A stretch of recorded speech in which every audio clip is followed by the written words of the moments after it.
Mapagpalang araw po sa ating lahat mga kaibigan. Yan. Ngayon po ay gusto ko lang i-share sa inyo yung aming mga tumutubuling mga gulay dito. Yan, nagdagdag po ulit si Miss dito ng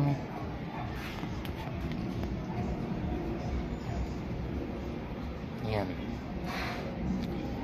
talbos ng alokbati. Yan. Ito, mahaba na yun. Talbos ng kamuti. Yan. Yung iba po kasi na-harvest na yun mga nakaraan. Yan, ilagay sa munggo. Yan. Pero yung iba sa isda nilagay ngayon mahaba na po uli. Tapos yun, may yun siyang buto ng kalabasa dyan. Yung malunggay yun, mahaba na po uli yung malunggay. Pinutol na po yun na nakaraan na yan. Libre na naman yung malunggay namin yan. Yan, may bagong tanim sa malunggay dyan. Tapos may mga okra. Yan.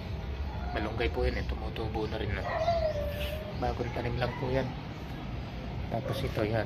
Yan yung malunggay na malaki na. Yung pinutol na nakaraan yan, malago na po ulit.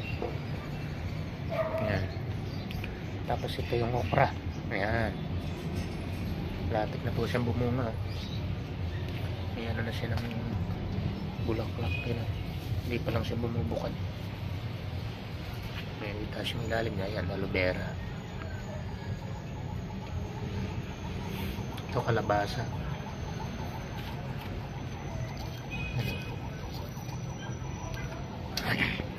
Tapos ito yung aking yung pinagot ko pong kalamansi.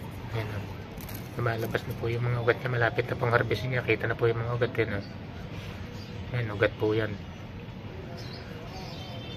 Ayan. Ano po yan? Yung April. Ayan. April 3. Makukuha na po yan. April 3 or April 4 yan. Tapos yan po yung kalamansi, yung lalaki na yun. Ayan.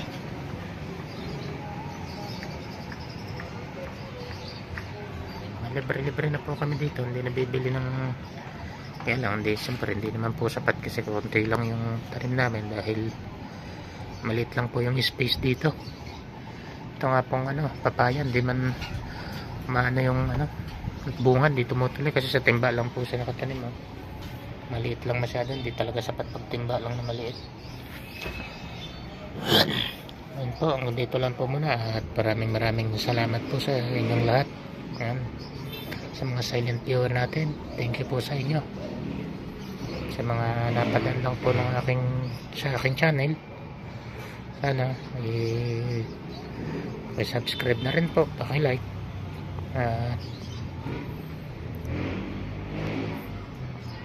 Sana magustuhan nyo pa po yung mga i-upload ko pang video. Samahan nyo rin po ako. Shoutout po sa inyong lahat at maraming salamat po sa inyong suporta.